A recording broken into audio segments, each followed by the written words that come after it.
Woi, tanda tangan ini segera dan serahkan. Anakku yang punya gaji 850 juta rupiah per tahun pulang ke kampung saat suaminya sedang perjalanan bisnis. Ini malah kamu yang di sini. Begitulah gertakan tiba-tiba ibu mertuaku yang mendadak muncul dan melemparkan surat gugatan cerai di hadapanku. Baginya, seorang istri harus selalu tunduk dan patuh pada suami. Itulah alasan mengapa dia ingin kami berpisah.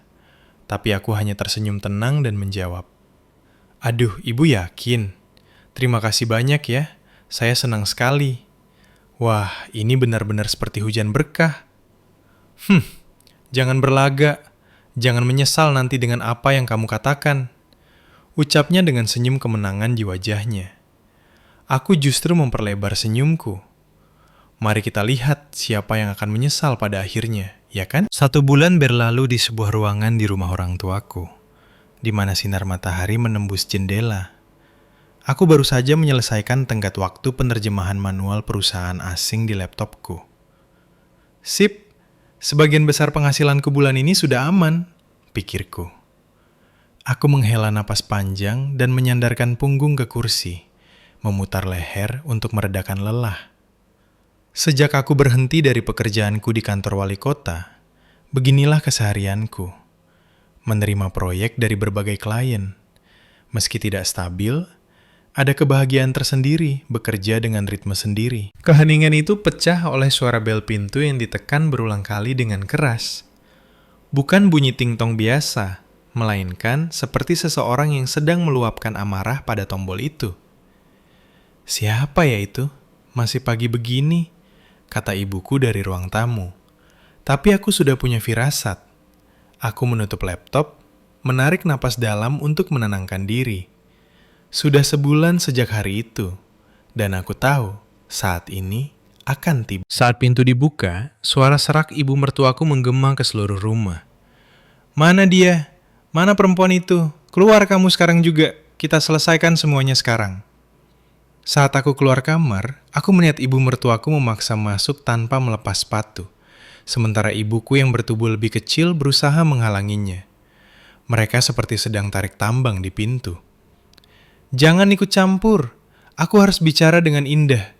Tahu tidak apa yang sudah diperbuat anakmu?" "Ibu, ada masalah apa? Kenapa ibu berteriak-teriak di sini pagi-pagi begini?" tanyaku tenang. Saat melihatku, mata mertuaku melotot seperti binatang yang melihat mangsanya. Pipinya memerah karena amarah. "Berani-beraninya kamu bersikap tenang. Kamu tahu apa yang terjadi dengan hidup kami? Listrik kami mau diputus. Air juga belum dibayar. Bahkan gas pun tidak bisa kami beli. Pemilik apartemen juga sudah menelpon. Katanya sudah 2 bulan kami menunggak sewa. Semua ini salahmu." "Loh, apa yang terjadi? Coba jelaskan." Suara mertuaku bergetar dan air mata mulai menggenang. Ibuku bersandar ke dinding karena takut. "Tunggu dulu, Bu. Tolong lepas sepatu ibu kalau mau bicara baik-baik." "Diam kamu. Anakmu sudah menghancurkan keluarga kami. Budi sudah tidak punya semangat hidup. Dia selalu melamun, tidak masuk kerja, bahkan tidak keluar rumah. Dia jadi seperti itu sejak kamu pergi, Indah." "Ibu? Ibu tidak apa-apa. Biar aku yang urus. Ibu tolong buatkan teh dulu ya." Aku mengangguk kecil pada ibuku dan mengajak mertuaku ke ruang tamu. Meski wajahnya penuh kekhawatiran, ibuku pergi dengan diam. Di ruang tamu, kami duduk berhadapan. Ketegangan di antara kami terasa sangat dingin. Ada 2 cangkir teh yang disiapkan ibuku. Uapnya naik lurus, seolah mencerminkan beratnya situasi. "Jelaskan, kenapa semua pembayaran berhenti saat kamu pergi?" Suaranya penuh tuduhan dan kebingungan. Terlihat jelas dia heran dengan perubahan anaknya. Aku menarik napas dalam dan mengambil map dokumen di sampingku yang sudah aku siapkan sejak lama. "Ibu, saya akan katakan yang sejujurnya. Faktanya, sayalah yang membayar semuanya. Biaya rumah tangga, utilitas, bahkan sewa apartemen. Budi tidak mengeluarkan sepeser pun karena dia tidak punya uang. Dia sudah tidak bekerja selama lebih dari setahun." "Omong kosong apa itu? Budi yang membayar semuanya. Dia bilang padaku, setiap bulan dia memberikan gaji. Kamu itu cuma pengangguran di rumah, kan? Cuma main komputer saja. Berani-beraninya kamu berbohong setelah menikmati fasilitas rumah kami. Malu sedikit dong. Ini bukan bohong, Bu. Saya punya buktinya. Aku mengeluarkan fotokopi buku tabungan dan resi pembayaran. Dokumen itu tertata rapi di map transparan, berisi bukti pembayaran selama 6 bulan terakhir. Tolong lihat ini. Ini riwayat transaksi saya. Semua pembayaran berasal dari rekening saya. Pertama, ini resi sewa apartemen sebesar 8,5 juta rupiah. Saya bayar ke pemilik setiap tanggal 4. Lalu tagihan PLN, sekitar 1,2 juta rupiah per bulan. Gas sekitar 400 ribu rupiah. Lalu tagihan PAM dari PM Jaya, setiap 2 bulan sekitar 1 juta rupiah. Bahkan internet, pulsa, dan makanan dari layanan pesan antar, semuanya dari rekening saya. Mertuaku menyambar dokumen itu dan menatapnya tajam. Saat dia membalik halaman demi halaman, wajahnya menunjukkan penolakan. Ini gampang dipalsukan. Pasti Budi yang bayar. Penghasilan tahunan anakku 850 juta rupiah. Dia manajer di perusahaan perdagangan multinasional. Penghasilanmu itu cuma recehan buat tambahan saja, kan? Meski saya bekerja dari rumah, pekerjaan saya layak. Saya bekerja sebagai penerjemah lepas dan spesialis entry data. Dengan banyaknya proyek, saya bisa menghasilkan hampir 40 juta rupiah per bulan. Ini salinan kontrak saya. Dan ini bukti pembayaran yang masuk. Semuanya terdokumentasi. Aku mengeluarkan berkas-berkas itu satu persatu. Aku sudah menyiapkan ini berbulan-bulan, karena aku tahu hari ini akan tiba. Aku tidak percaya. Pembohong. Kamu cuma numpang hidup. Kamu beban buat anakku. Kata Budi, kamu tidak melakukan apa-apa selain bekerja untuk dirimu sendiri, bahkan tidak mengurusnya. Dia bilang dia yang menghidupimu, tapi kamu tidak tahu terima kasih. Dia kerja sampai malam setiap hari, bahkan akhir pekan, hanya untuk perempuan sepertimu. Aku tidak terima ini. Suaranya semakin tinggi, bergetar karena amarah. Itu adalah bentuk penolakannya terhadap kenyataan bahwa dunianya akan runtuh. Ibuku mengintip dari ruangan lain. Matanya menunjukkan keinginan melindungiku, tapi dia tidak berani bicara pada mertuaku yang lebih tua. Aku memberi kode bahwa aku baik-baik saja. Ibu, saya mengerti perasaan ibu. Keinginan untuk percaya pada anak sendiri itu normal. Tapi perasaan tidak bisa mengubah kenyataan. Kami hidup dari uang hasil kerja keras saya. Kalau ibu mau tahu kebenarannya, mari kita tanya Budi langsung. Mertuaku terdiam sejenak, tapi keberaniannya muncul lagi. Yah, itu ide bagus. Ayo telepon Budi biar ketahuan semua kebohonganmu. Anakku adalah kebanggaanku. Aku tidak akan membiarkan dia hancur karena perempuan sepertimu. Baiklah, mari bicara bertiga. Bersiaplah, Bu. Saat itu tiba, semua kebohongan akan terbongkar. Itulah kalimat terakhirnya sebelum berdiri dan keluar dengan cepat. Saat pintu tertutup, keheningan kembali. Ibuku masuk dengan ragu. Kamu tidak apa-apa, Nak? Marahnya luar biasa. Tidak apa-apa, Bu. Akhirnya semua ini hampir selesai. Aku tersenyum tipis, membayangkan wajah marah mertuaku. Saat kebenaran terungkap, siapa yang akan benar-benar menyesal? Sabtu sore, kami bertiga berkumpul di ruang tamu rumah kami. Aku, ibu mertuaku, dan Budi. Suasana terasa berat. Ibuku pergi sebentar untuk memberi kami privasi. Di meja, tergeletak bukti-bukti yang kusiapkan dan satu berkas yang dibawa Budi. Ibu mertuaku yang memulai. Sekarang kita perjelas semuanya. Budi, kamu bicara duluan. Istrimu menyebarkan fitnah kalau kamu tidak bekerja. Jelaskan yang benar. Budi bersedekap. Wajahnya tampak lelah dengan lingkaran hitam di bawah mata. Dia memakai setelan jas rapi. Dia menatapku sebentar sebelum menghela napas. Aku tidak mengerti. Kenapa kamu berbohong, Indah? Akulah yang membayar semua biaya. Sejak kita menikah, aku yang menanggung keluarga ini. Aku lembur tiap malam, masuk tiap akhir pekan. Suaranya dibuat penuh beban, sesekali melirik reaksi ibunya. Dia berakting sebagai korban. Benar itu. Ibu tahu seberapa keras kamu bekerja.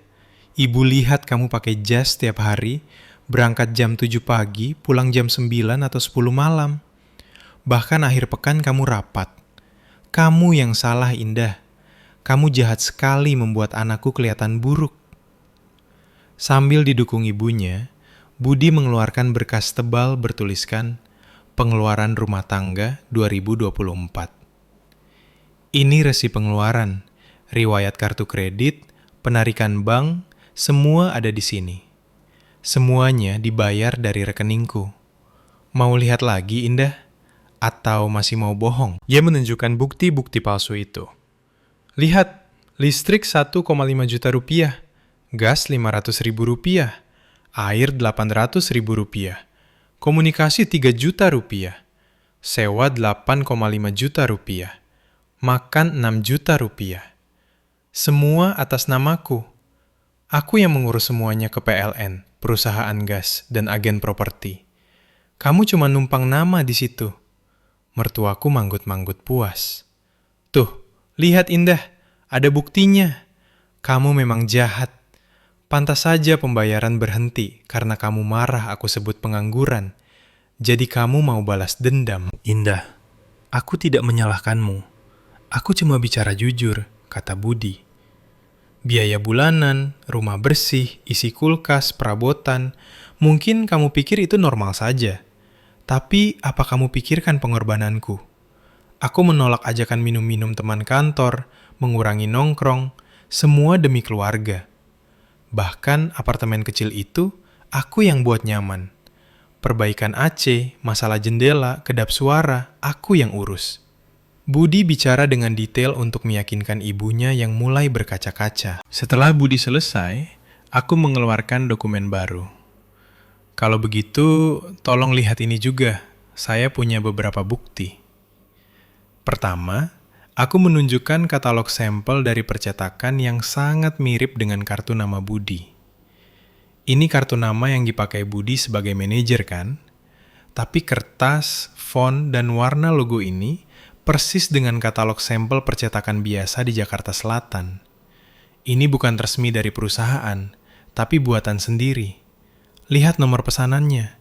Dipesan oleh Budi tanggal 15 Mei tahun lalu. Lalu, aku mengeluarkan sertifikat dari BPJS Ketenagakerjaan. Ini sertifikat BPJS Budi. Saya ambil dari kantor BPJS dan membuktikan dia saat ini tidak terdaftar sebagai karyawan di perusahaan manapun. Dan ini catatan dari Disnaker. Jelas tertulis ID-nya. Ada catatan dia sudah mencari kerja selama setahun lebih. Aku melihat Budi pucat pasi. Tangannya mulai bergetar. Mari kita lihat transaksi banknya juga. Font dan tata letak yang ditunjukkan Budi berbeda dengan format resmi bank. Ada spasi yang salah dan warna logo yang beda. Ini yang asli dari bank saya. Milikmu, Budi, itu palsu, buatan komputer. Ibu mertuaku ternganga. Tangannya mulai gemetar. Tunggu, ini semua palsu. Tidak mungkin kan, Budi? Budi hanya menunduk. Selanjutnya, aku membuka email di ponselku. Ini email pemberitahuan tagihan utilitas. Semuanya dikirim ke email saya. Nama di kontrak itu nama saya. Bahkan kontrak sewa apartemen atas nama saya. Budi hanya terdaftar sebagai penjamin.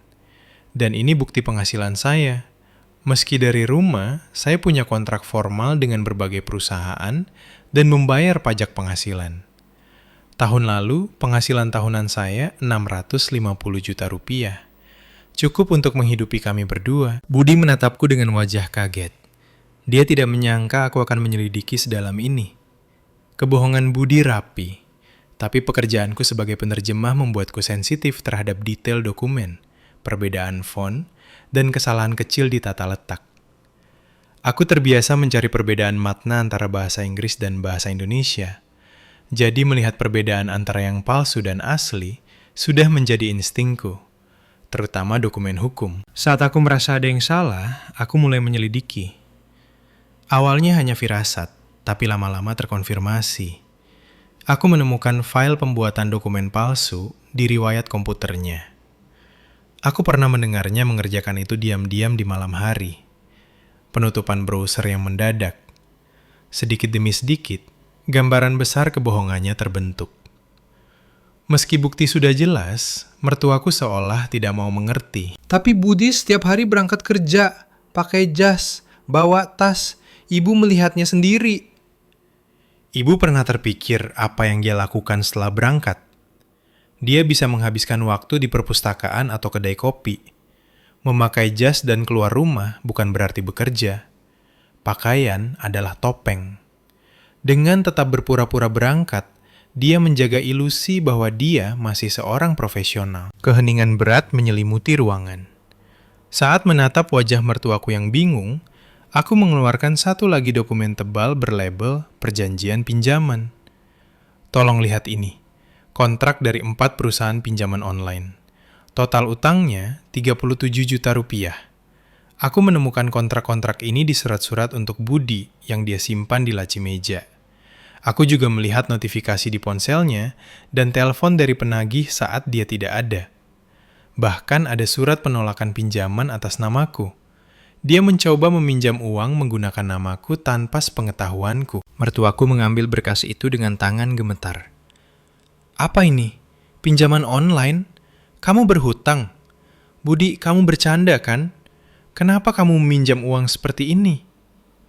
Budi tetap diam, yang merupakan sebuah pengakuan.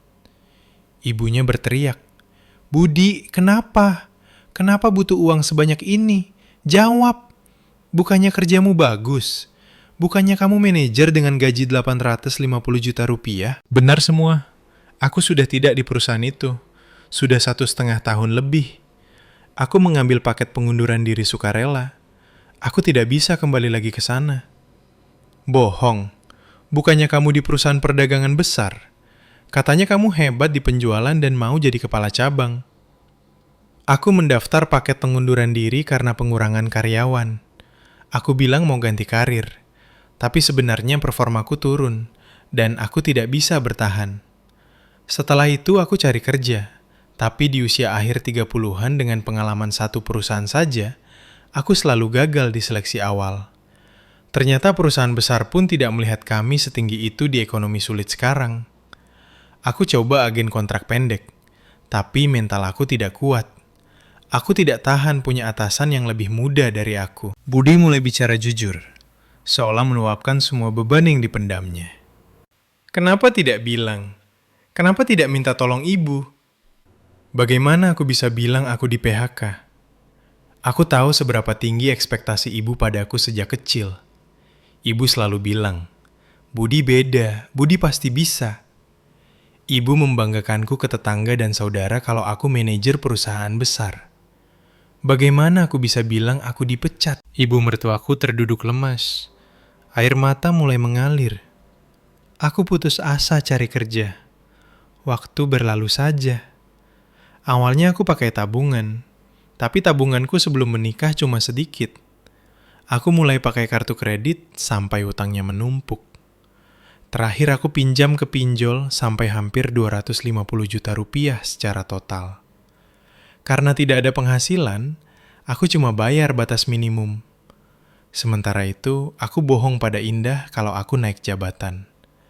Aku panggil dia pengangguran. Padahal setiap hari aku cuma duduk di perpustakaan pura-pura kerja. Pulang rumah, aku akting lelah. Dan saat dia melakukan itu, akulah yang bekerja di rumah. Meski dari rumah, aku di depan komputer lebih dari 8 jam sehari untuk menopang keluarga kita. Tapi ibu tidak pernah mengakuinya. Saya sudah lama berpikir untuk cerai, bahkan sebelum ibu memberikan surat itu.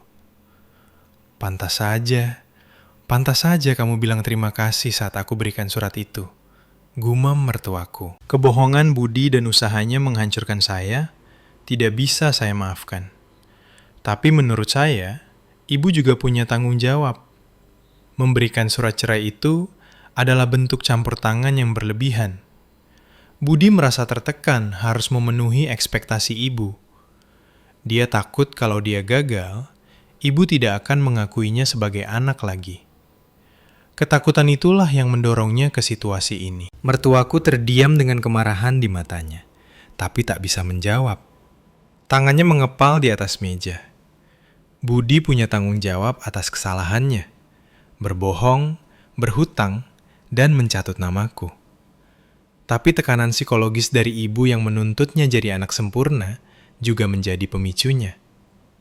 Keluarga bukan soal bertahan dalam penderitaan bersama, tapi soal komunikasi dan tanggung jawab. Saya tidak mau lagi bermain sandiwara keluarga. Saya memilih hubungan yang berdasarkan kepercayaan sejati. Saya tidak menentang keyakinan ibu. Tiap generasi punya cara sendiri. Tapi keyakinan saya adalah tidak boleh mengontrol orang lain. Dalam keheningan itu, aku merasa mereka mulai paham.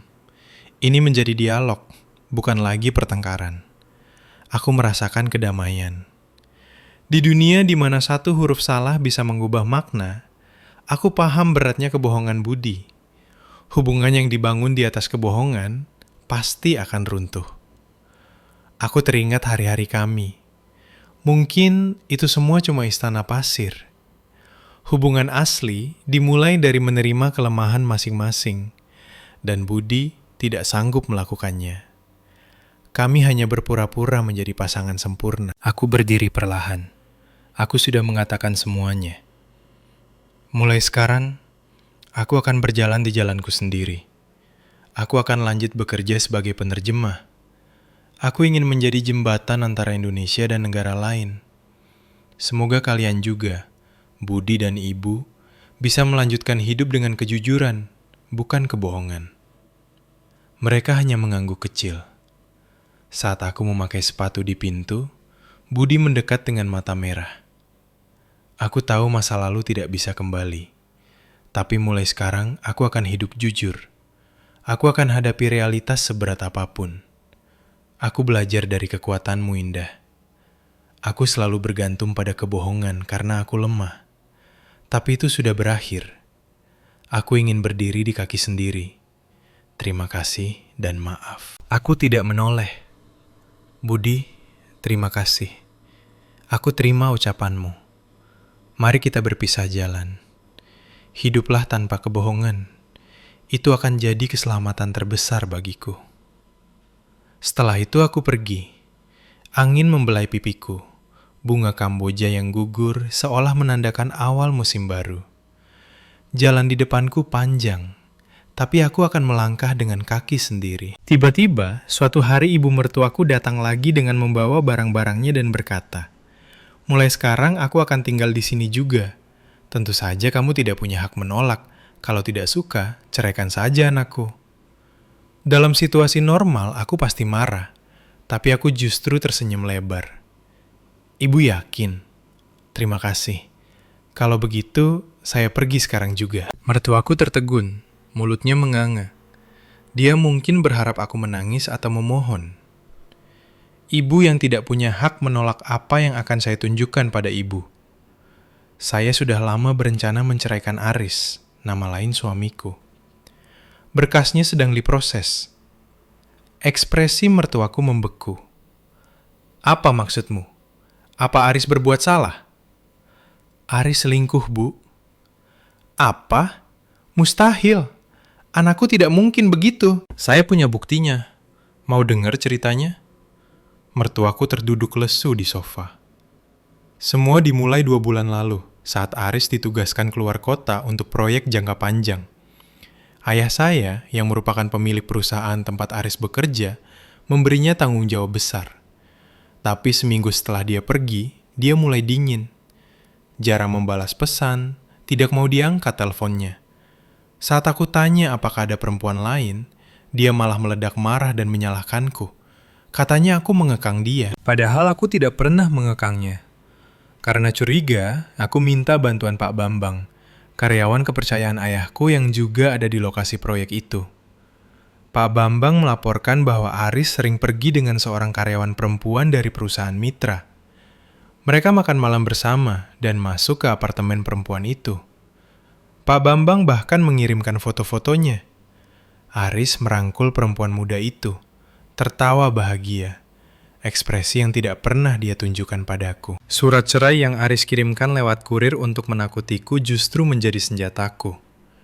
Aku sudah bicara dengan pengacara, merapikan bukti, dan memberitahu ayah. Ayah memutuskan untuk langsung memecat Aris.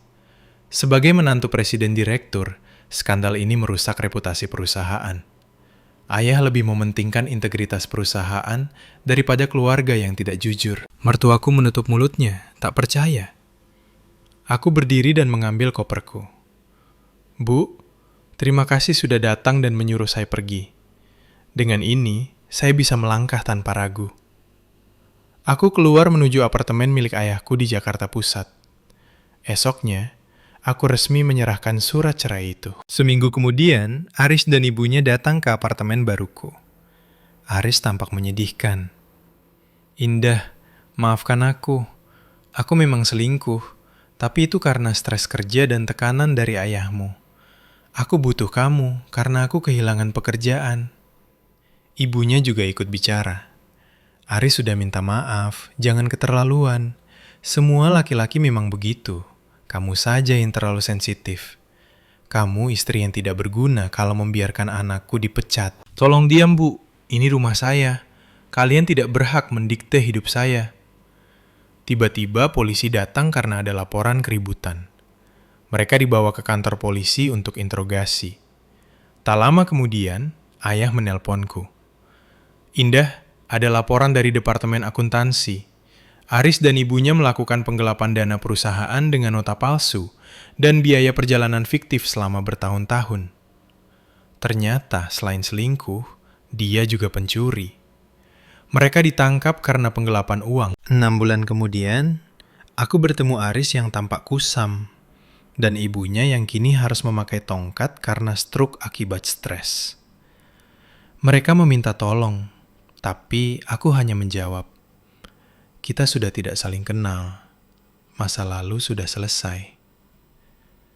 3 bulan setelah itu, ayah memintaku menggantikannya sebagai pemimpin perusahaan karena ketegasan dan kejujuranku. Setahun berlalu, aku duduk di kursi presiden direktur. Dari jendela kantorku, aku melihat pekerja konstruksi di gedung seberang. Salah satunya Aris, kurus dan hitam, tapi tampak tenang bekerja kasar. Aku tidak merasakan apa-apa lagi. Ibu Presiden, ini dokumen untuk proyek baru, kata Pak Bambang yang kini jadi wakil direktur. Terima kasih Pak, mari kita periksa. Aku mengalihkan pandangan dari masa lalu dan fokus pada pekerjaanku. Hidupku sudah lama melangkah maju.